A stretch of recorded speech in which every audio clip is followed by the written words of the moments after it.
Today is March 1st, 2011. My name is Linda Ho-Pache. Here interviewing for the 500 Oral History Project. We'll be interviewing Long Nguyen at Little Saigon Radio in Houston, Texas.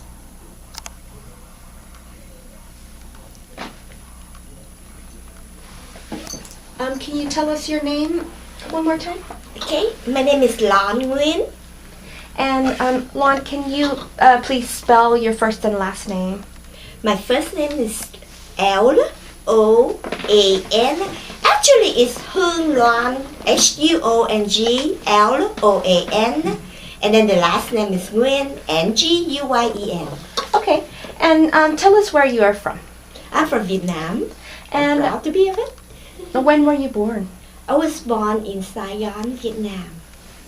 And tell me a little bit about your experiences when you were young. Well, I was raised in a very happy family with my mom and dad, and I was raised in, all of my life I was in Saigon mostly, and I went to a French school from elementary to junior to high school. I went to a French school. But then after the communists took over, there's no more French school. So the last class, the senior class, I attend Vietnamese school and graduate Vietnamese high school. And what did your parents do for a living? My dad was worked for the railroad. Mm-hmm. In a high rank in the railroad, and my mom just at home take care of us. I see. And how many brothers and sisters did you have? I'm the only girl in my family. I have 5 brothers. My youngest brother escaped with me and 4 other brothers. Wow. And were you the youngest or the oldest? I am next to the youngest. Okay. See, my mom had 4 sons, and she kept trying, wishing to have a girl. Mm-hmm. So finally she had a girl, and then she wanted another girl, and then she ended up having my little brother. Oh, wow. Uh-huh. So what kinds of things did you and your brothers do to play as young children? Oh, we got together, we play a lot of things, we are all, because my 4 other my next older brother, he was like 6 years apart. So they all in the army. They were all in the army during before 1975. So and my youngest was only 2 years apart. So we played together many things, from the being a boy and then being a teacher, everything together. Yes. And tell me what your house looked like and what your neighborhood looked like. Do you remember? Yes, my house was, I grew up, when I was really small, like I was in the elementary, then we lived in a park, Jalung. It's like mostly with the Chinese community. And later on, we moved to the Quận 1, the area closer in the center. In Saigon. I see. Yeah. And I don't play with neighbor very much. Yeah. I usually play with my brother. Yeah, that's why my mom don't let me, play, go out and play a lot. I was just kept inside. So is your family partly Chinese, or why did you live in the Chinese center? No, we're not Chinese. Actually, my father, I think that my father said that my great-great-grandmother was Chinese, but my mom and dad are Vietnamese. I see. How interesting. And do you remember anything else about your neighbors?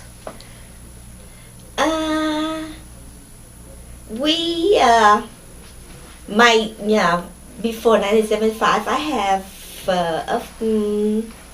no, not really, because I don't. So tell me about the languages that you speak. You said you went to a French school? So did you Yes. learn French well? I learned French well before I learned English.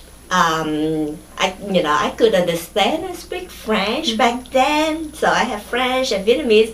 But since I came to the United States and I learned English, and now if I have to speak French, we speak francais, which means French, and then the English just came out naturally. So I can understand a little bit. I can read, but not speaking. Right. So what do you remember about your grandparents? Well, my grandparents died when I was, before I was born, so I don't remember any of them. I just, Do you remember from any the stories? picture. What kind of stories did your parents tell you about them?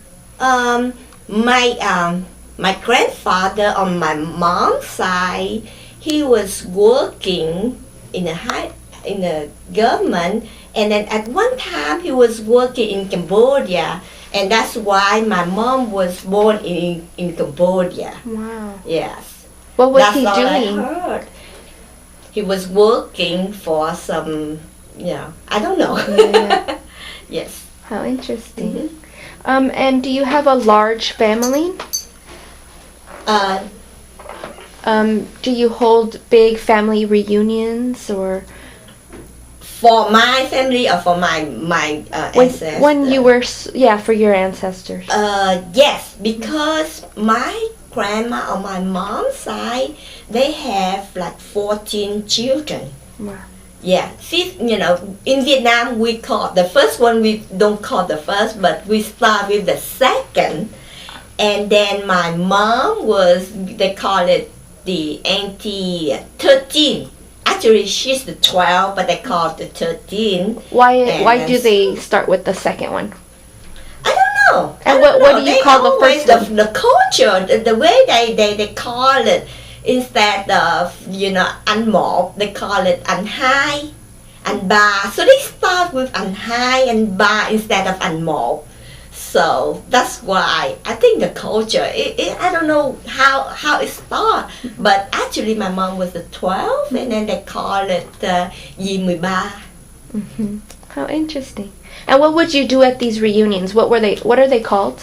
Tell us. Usually like during đám giỗ, when the anniversary of my grandmother or my grandfather, and they all get together, and then I get to play with many of my cousins, and they the elderly, they make a lot of food, so we pray, and after we pray, then we eat together, and Do you remember what the date is? No. What season? No. So do you not do that anymore here in the United States? I do, but since now our family is not as big as my mom's family, and then plus we're all like, I have a brother now live in California, another brother in Australia, so we don't get together as a big family, but we because my father passed away, so on that day, and each of us, my youngest brother, the one that escaped with me here, then we still get together, and then we do the anniversary of his death. You do here. And do you ever do you talk with your other brothers on that day? Yes. Okay. And what do you say? No, we just say what we're doing on that day. Like my brother in California, he said, he remember Daddy used to like to eat that. He liked to eat barbecue pork, so he stopped by and got some barbecue pork, and and pray and remember him. That is beautiful. So tell me a little bit about what it was like leading up to the war. What do you remember your parents saying? Were they afraid? I was grow up during the war. Like I said, that I have 4 brothers was in the army. And which army? In the army. And like the South Vietnamese, or yeah, we're from South Vietnam, so of course it's the South Vietnamese army. And like my oldest brother was a pharmacist, so he was in the army in the they call it quân y, medical, and other brother was in different army, like in sư đoàn 18 in sư đoàn, and I have one brother that died in the army too. Oh, Yeah, he was, the one that before me. He was 6 years older than me, and he died. Rescue another friend. He was stabbed on the grenade, and then he didn't see anybody that come and rescue. He come and rescue his friend, and he stabbed on another mine, and so he died. But his friend lived. Oh, wow. Yeah. What year did this happen? It was a long time ago. I don't remember, but I was about 13 years old, and was that very hard for your parents and your family? It was very, very hard. So he's very losing young. a brother, and then So what did your parents think about that? Did they not want the rest of your brothers to go into the army? They was in the army, but after that, every time, I still remember the day that they came, a soldier came to my house and talked to my mom about, that my brother, died. It's many, many years, but I still remember that moment when he would just, came and talked to my mom, and my mom would just like, she didn't know what to think anymore. And after that, every time she saw a soldier that walked by, she really scared. Yes, she was really scared. I can imagine. And then every time when I walk on the street and I saw a what they call quan tài, and then with the flag over, we were, I always remember that moment. And every time I hear the song, up until now, I heard the song about like ngày mai đi nhận xác chồng, the song that remind me of my brother died while serving in the South Vietnamese army. Yes. And what does the song talk about? The song was talking about a wife that lost her husband, and she said that tomorrow I come and accept my husband. Yes, he was there, and it was a hero, the fallen hero. So was your brother, he was very young, was he married? He was 21 years old. He had girlfriend, but he wasn't married or children. And what did you do for a living? Right now? Well, when you were 13, when did you start working? I started working when I, came here. I left very young, so.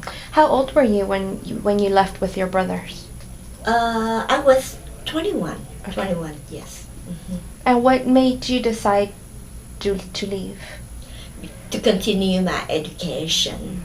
After 1975, I could not continue my education because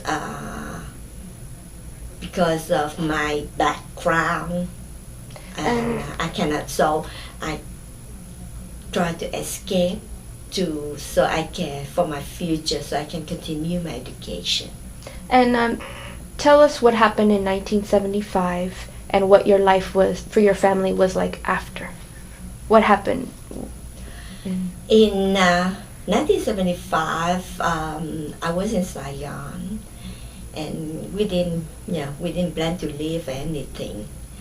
And because my brother was in the army, so my mom was waiting for them to come home. And after 1975, they was in a re-education camp. See, I have 4 brothers, 1 died, and 3 of them. And after 1965, 3 of them was in a re-education camp. So do you remember, tell us what happened on April 31st, 1975? And what you remember. I was at home, and we listened to the radio, and that's all I remember, and waiting for worry and waiting for my brothers. And what did you hear outside in the streets? I live in a house that's very secluded. I remember is my mom and dad was worried about people looting because they know that it's gonna be, there will be no army anymore, no police. So we lock our door, and we just afraid of looting and things. So. And did your brothers come home? Yeah. All my brother came home, and then after that they went to the re-education camp. And what did they tell you about that? Did they go to the same one or? No, they went to a different one. Do you remember what they were called? The camps? No. And do you know where they were? No. And I left before they came home, so. I see. So you didn't get to see your brothers before you left? No. Wow. So yes, I had one that I saw, but then I left. So did your parents give you the money for you and your youngest brother to leave? Yes. And they decided that it would be more dangerous for you to stay? Yeah, my mom, as being a girl during that time too, so my mom took all of the jewelry that she had because she wanted my brother and I to have a better education, a better future. So she gave the money, but she told me that she cannot decide. It's up to me to decide. And I remember vividly that I told my mother, I decide to leave. So if something happened to me, I don't want to, if something happened to me, that my mom would feel guilty because she pushed me away. I said, this is my decision. So if something happened to me, it's my decision, not my mom's decision.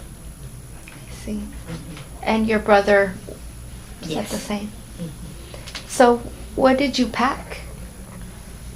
Well, actually I packed a small, just a little bit suitcase and left, but actually I couldn't bring any of them. I came to the refugee island just only a piece of clothes that I wear.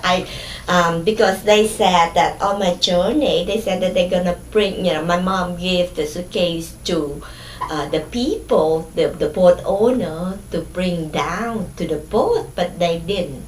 Mm-hmm. So we left in a province in Mitar, and then it's actually like a small boat. It's a village, a fish boat that never been out in the sea. So it was like in the morning, like in Vietnam, in South Vietnam, sometimes they still use the restroom on the river. Mm-hmm. And also it was like we going out mm-hmm. on the river, and then we go to the small boat and hide in there. So we cannot bring anything. just Right. empty hand. Right. How many other people were with you? It was like, including the baby, it was 28 Let's see. in a very small boat. Did you know any other people in the boat or the baby? No, just my brother and I. Okay. And how did you find out about that boat? Because he is I know one because he took me, because he is a friend of my brother, Okay. Which Yeah. brother? the oldest one. I see. Yeah. The pharmacist? Yes. Oh, okay. Uh-huh. And so he invited you and your brother to go. Yeah. So what- Actually, he invited my oldest brother, and then but during that time, my oldest brother had a plan to go in a different trip. Mm-hmm. So he, let my brother and I went to that trip. I see. So what was the journey like? We from the river out into the ocean.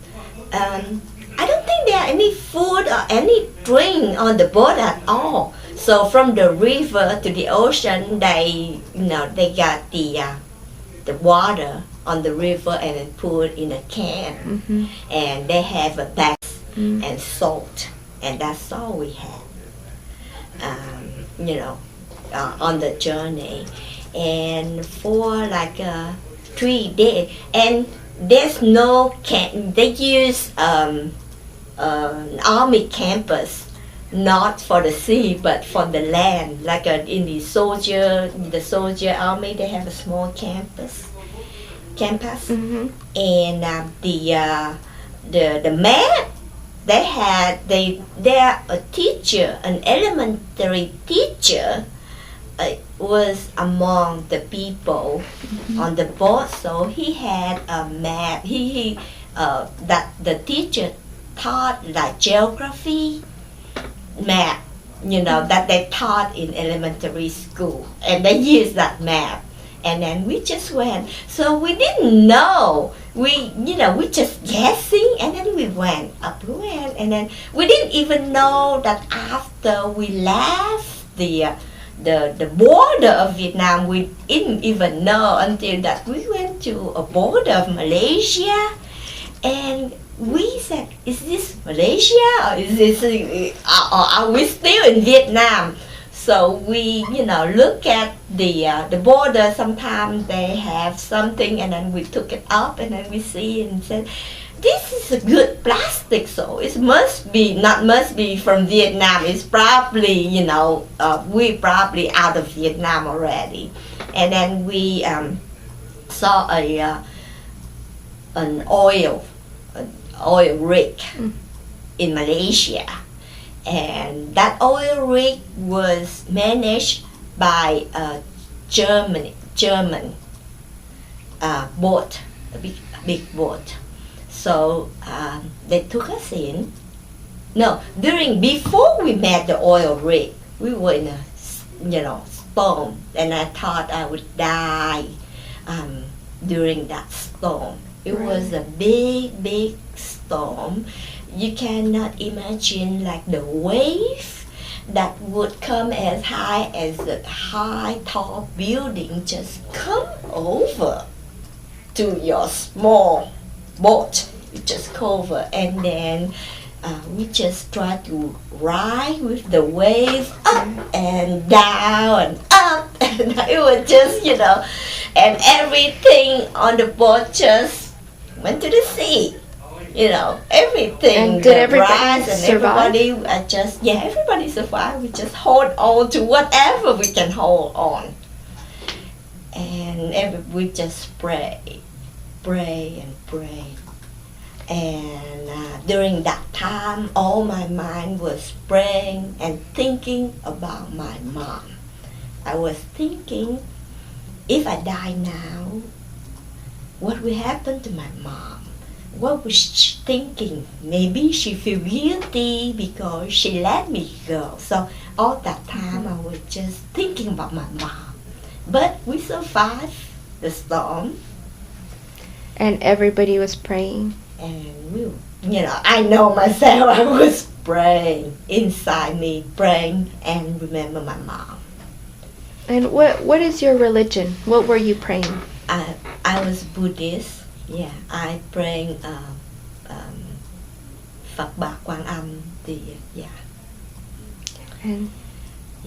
And so I believe in Phật Bà that rescue and take us, bring us in. And we met the oil rig.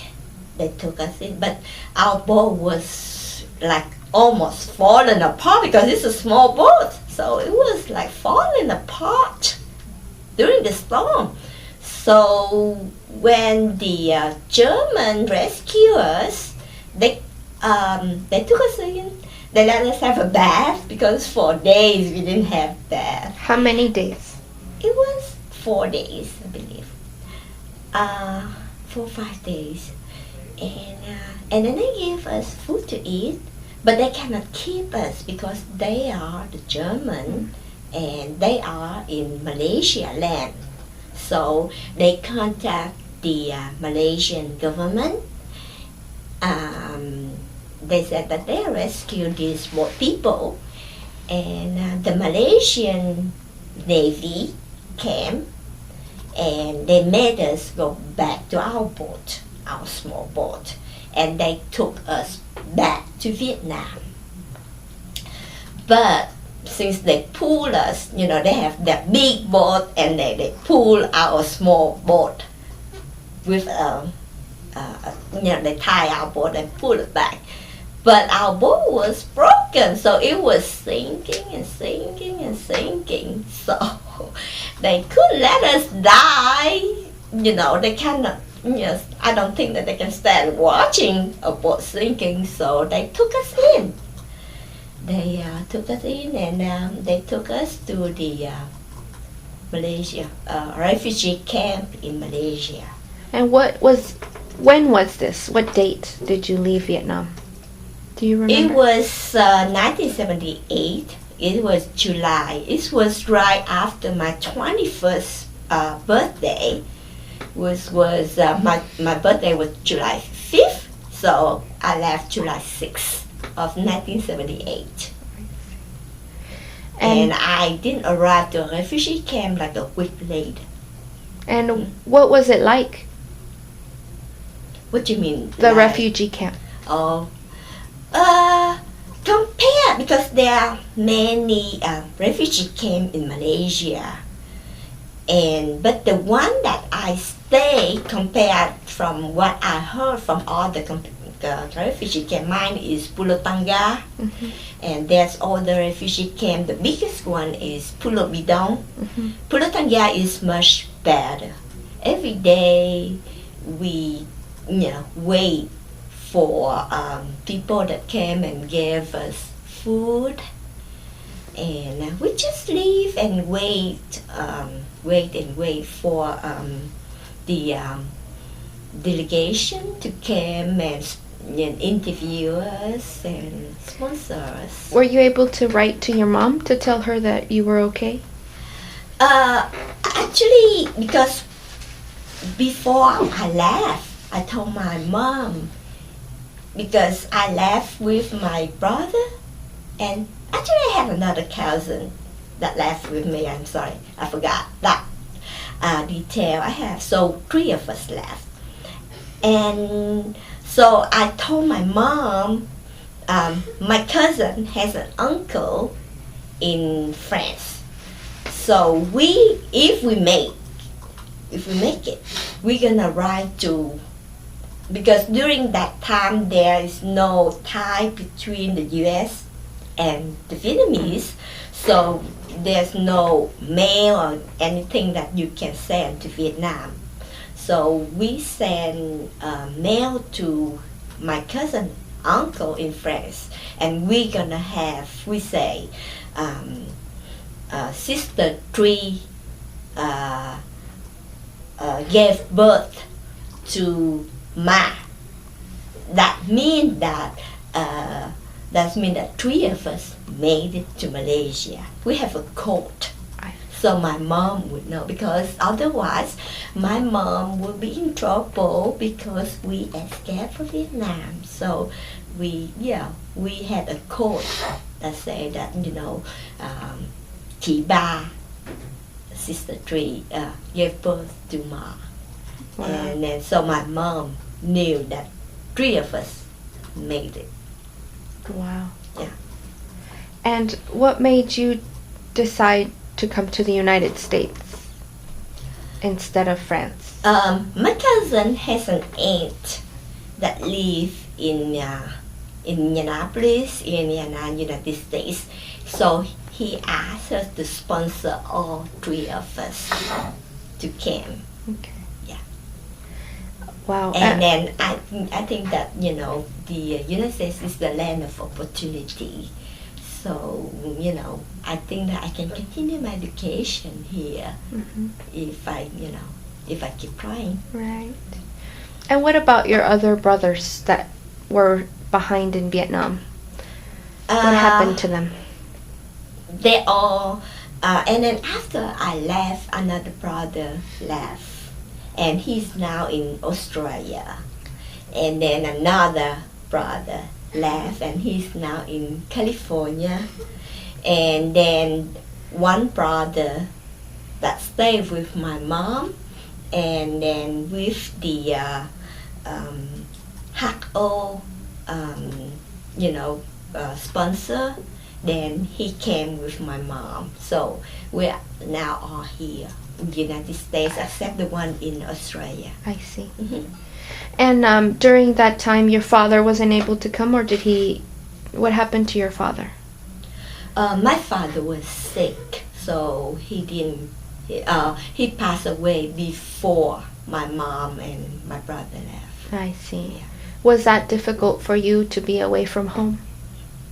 Yes, very, because I was in, all my life, I never even have like here we call a slumber party. I never had a slumber party. I never sleep away from home or from my mom, my dad, my family, away for one night. I never.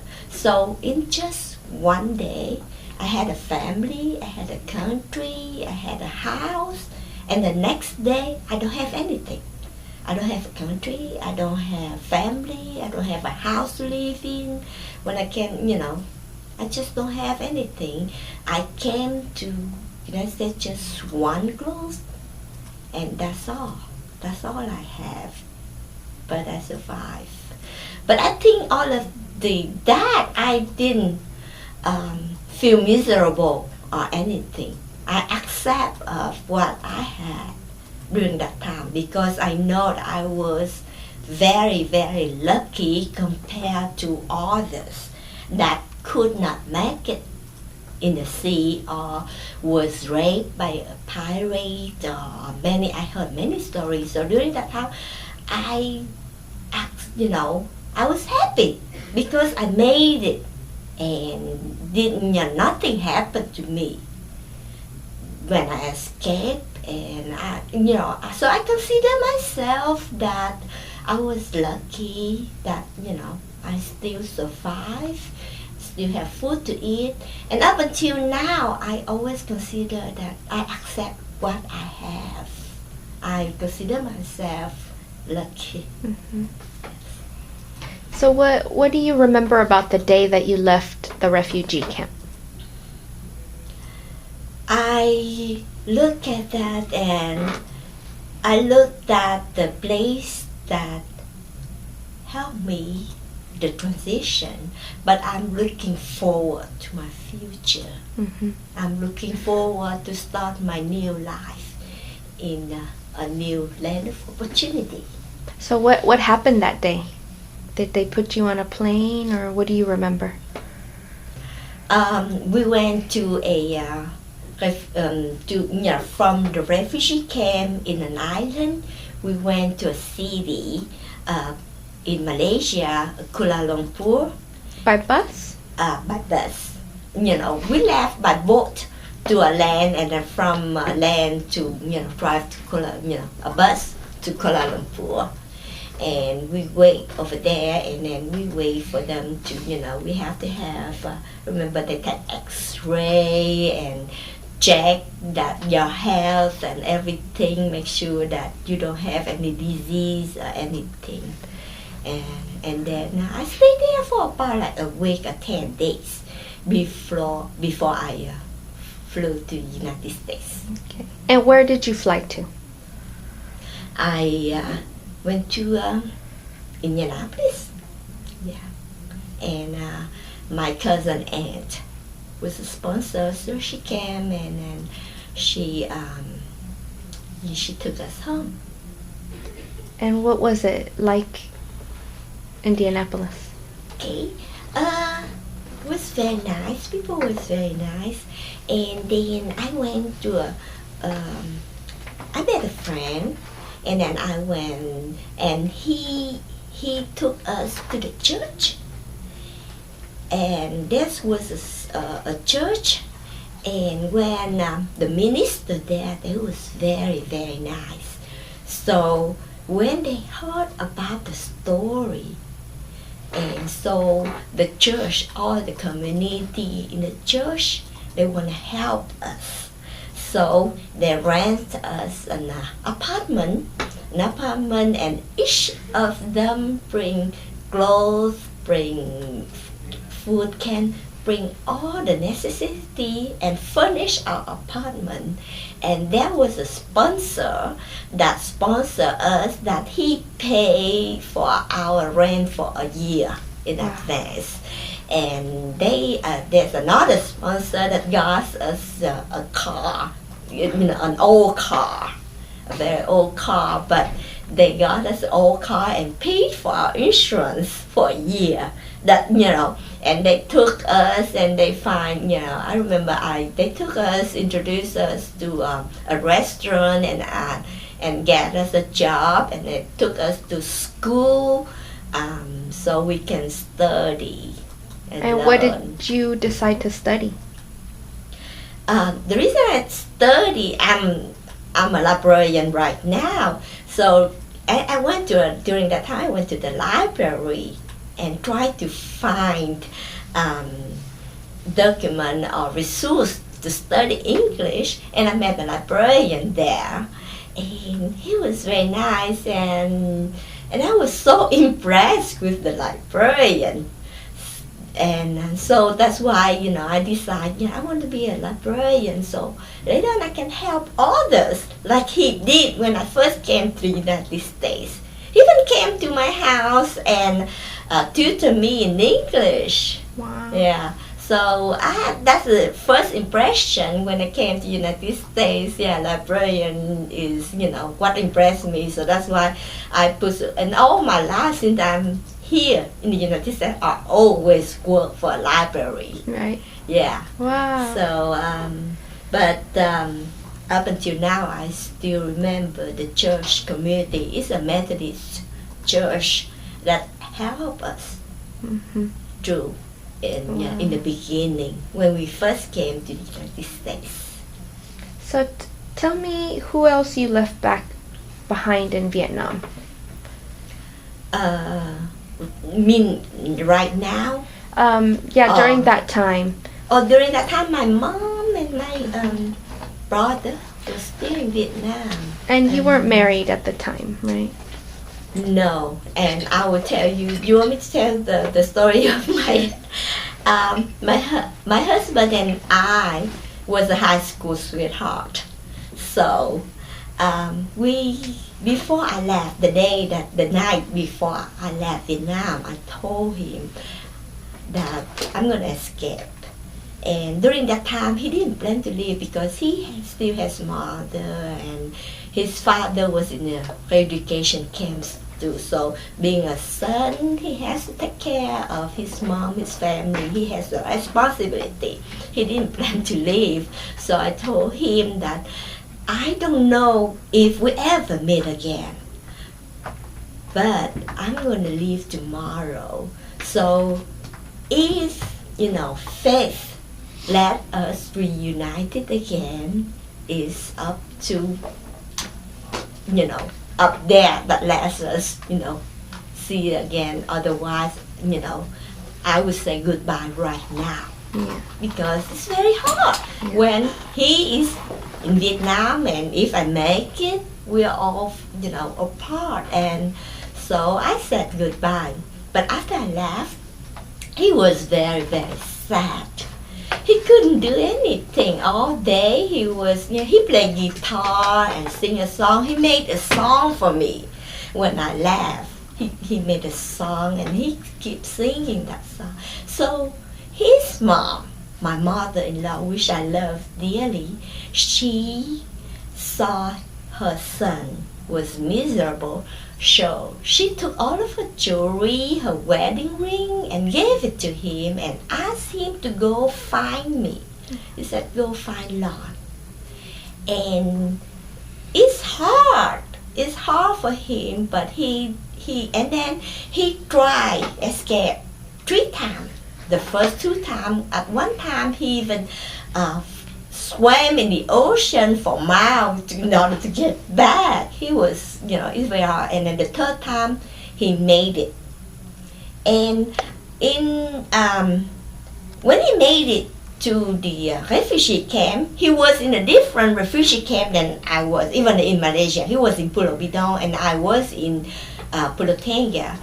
And everywhere he went, he kept looking for me. So he went to the day that I went to the city, to Kuala Lumpur, went to the United States. The morning that I left Kuala Lumpur, that evening he came to Kuala Lumpur. And again, he went everywhere looking for me.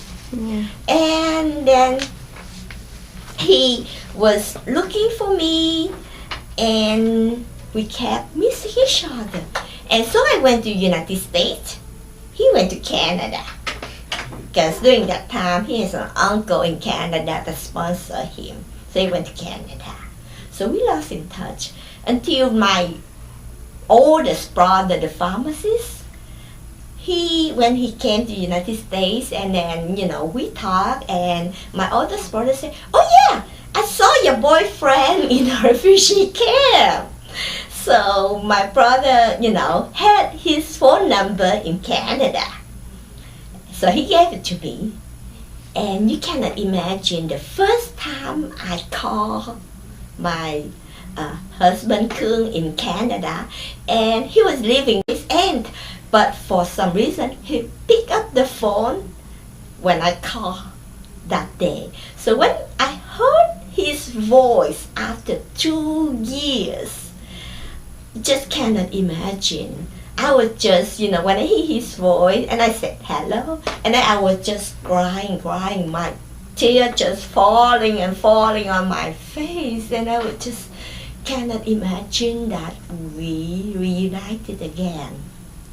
So he came. So then, we got in touch again. And he went to, we want to get married, of course. So he was in Canada. So he came to the United States.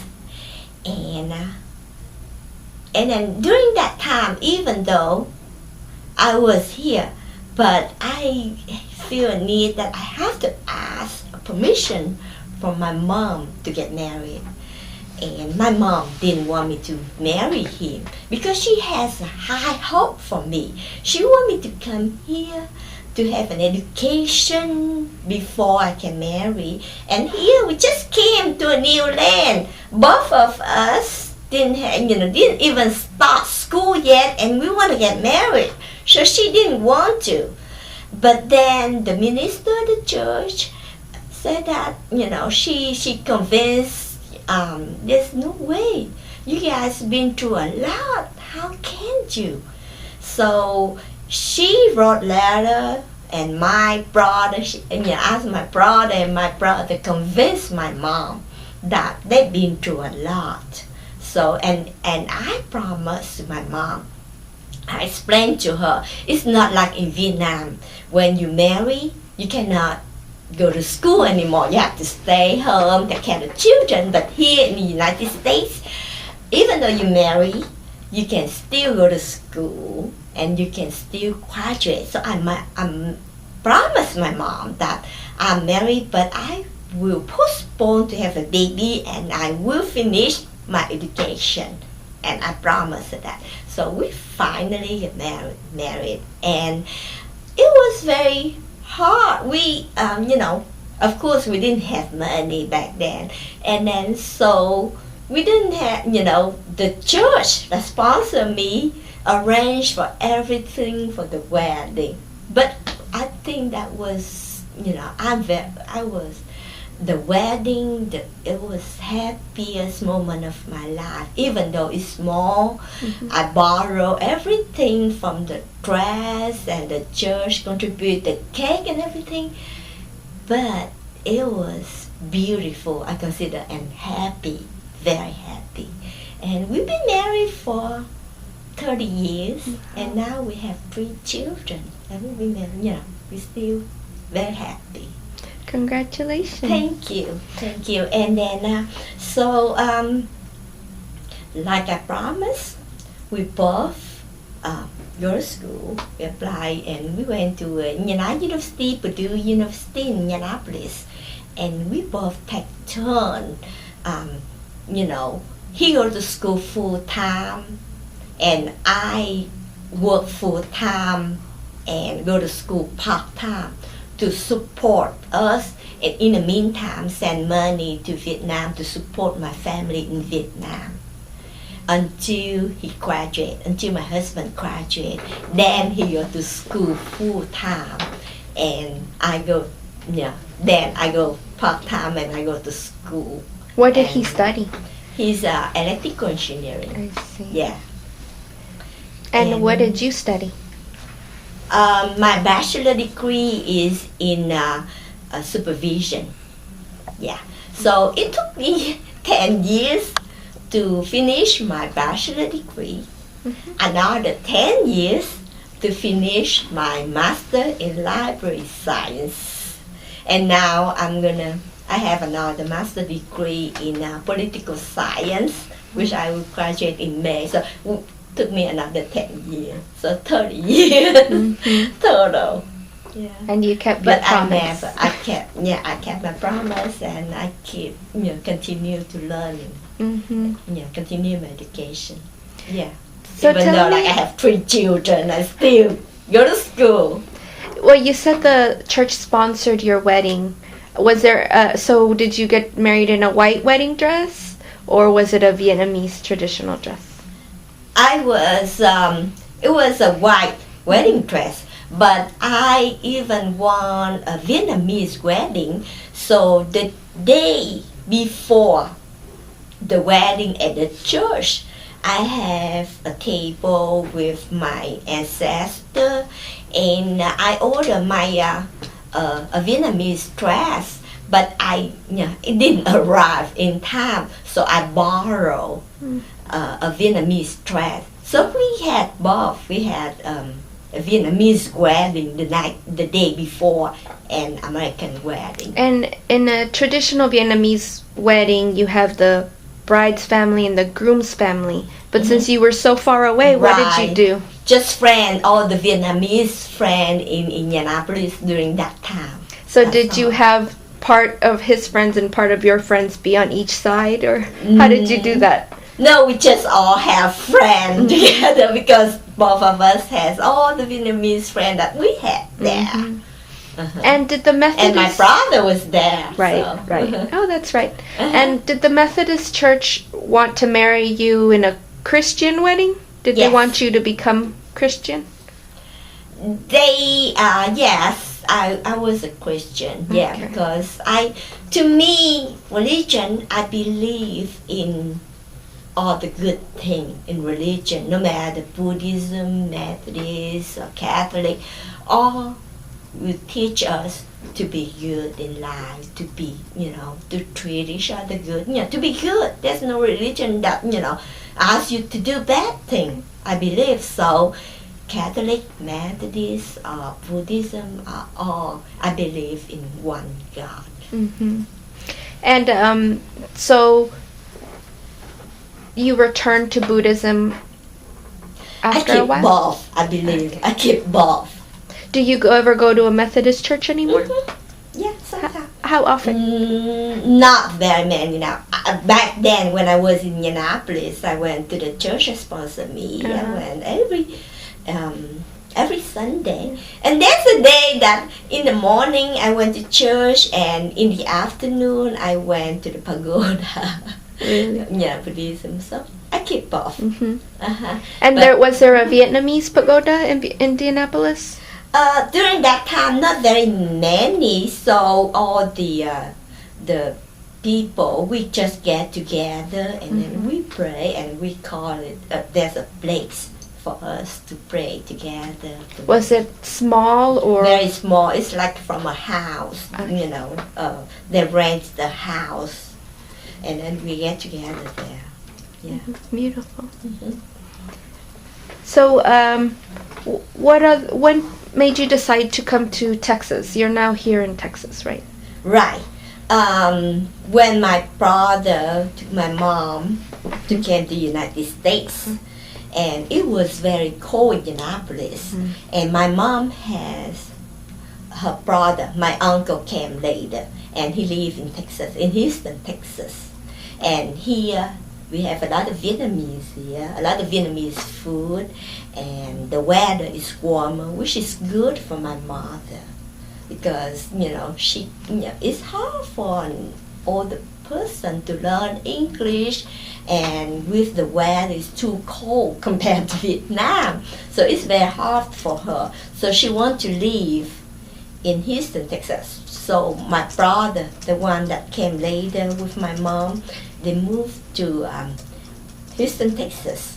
And so my husband, he worked for EDS, Electronic Data System, during that time, and they have many locations.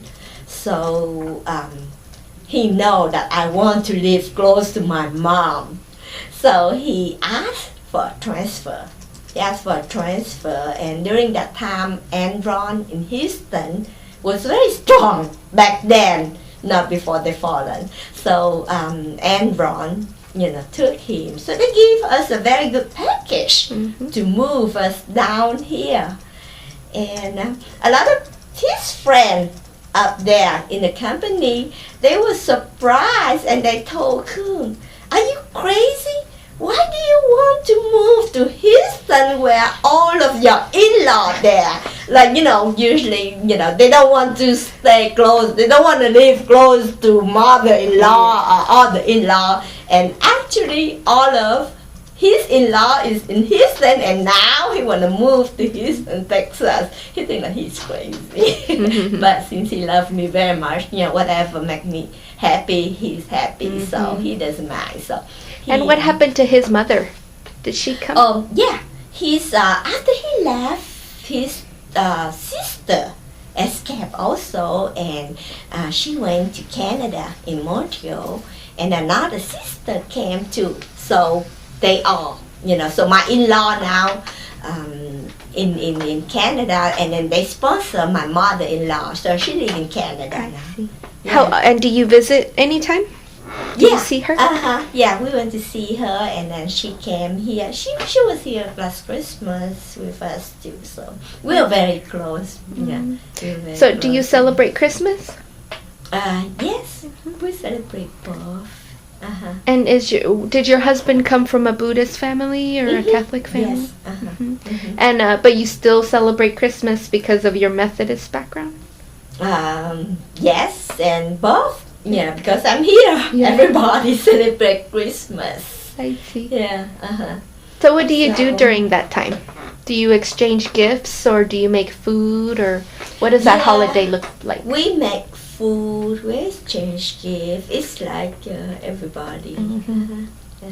Wonderful. And now since we have children and they all was born here, so they like American, they celebrate Christmas. Yeah. So Yeah. tell me, when did you have your first child? In 1985, I had my oldest child, I had him when Kun was just graduate. As last year that he graduated his bachelor of science. Yeah.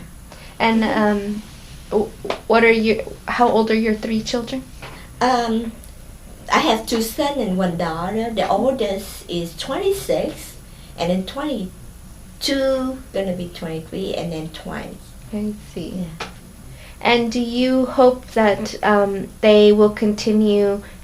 Do you have an altar in your home for your ancestors? Yes. Yes. And do you hope that they will continue? They continue to keep up. They bilingual. They speak both English and Vietnamese, and yeah, they follow. And then, like I said, that all the death anniversary, đám giỗ, they all has to be, be home with us. But accept that when now they live in a dome far away, then they cannot come. But we, and our Vietnamese New Year, we all get here. They keep the tradition. I hope they continue to keep the tradition. Yeah. The culture. Have any of them Yes. married yet? No, not yet. But they know, like the Vietnamese culture, when a younger see the older, they have to, your hand and then chào. Yes. And so my children are like that. When they see my friend, they always chào. Oh, Yeah. that's nice. So, do your children know about the story of your journey? Yes. They yes. do. Yes. Mm-hmm. And what would you like to tell other children, other second generation Vietnamese Americans about your experience? Keep trying, never stop. I believe in, continuing your education and not like, especially the lady, you can still continue your education. The younger generation, never give up. My word is never give up. I did not give up. So That is wonderful. Is there anything that you would like to add about your life story that I may not have remembered to ask you? no, that's probably cover most of them. And thank you for letting me sharing my story. Thank you so much. Thank you. We appreciate it.